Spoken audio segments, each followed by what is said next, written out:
বন্ধুরা, আজ আমি আপনাদের হাঁসের মাংস নতুন পদ্ধতিতে রান্না দেখাচ্ছি।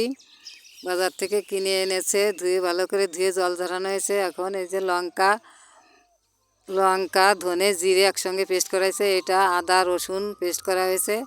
এখন কিছু কুচনো পেঁয়াজ পেস্ট করে নেওয়া হবে। মশলাটা করা হয়ে গেছে। এখন কড়াইতে তেল দিয়ে বাকি পেঁয়াজগুলো, অনেকগুলো পেঁয়াজ ভেজে নেওয়া হচ্ছে। দুবার করে ভাজা হবে, অনেকগুলো ভাজতে হবে। এটাকে বেরেস্তা বলে। এই পেঁয়াজ ভাজাটা খুব কড়া করে, এটা পরে লাগবে। কড়া করে ভাজা হয়েছে, নামিয়ে নেওয়া হয়েছে। এখন আবার ওতে আর কিছু তেল দিয়ে এখন ফোড়ন দেওয়া হবে। শুকনো লঙ্কা, তেজপাতা ফোড়ন দিয়ে আর জিরে ফোড়ন দিয়ে ফোড়নটা হয়ে গেছে। এখন মশলা দেওয়া হচ্ছে, আদা রসুন পেস্ট করা মশলাটা দেওয়া হচ্ছে। 4 কিলো মাংস, সেইভাবে পরিমাণ মতো অনেকটা মশলাই দেওয়া হচ্ছে।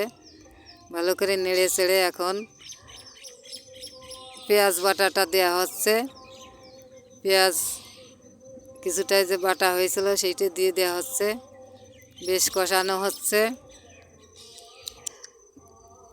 হচ্ছে। এখন লঙ্কা বাটাটা দিয়ে দেওয়া হচ্ছে। এতে জিরে ধনে বাটা আছে। এখন টমেটো একটা দিয়ে দেওয়া হলো। হাঁসের মাংসতে বেশি টমেটো দেবো না। এখন পরিমাণ মতো হলুদ দিয়ে দেওয়া হলো, একটু চিনি দেওয়া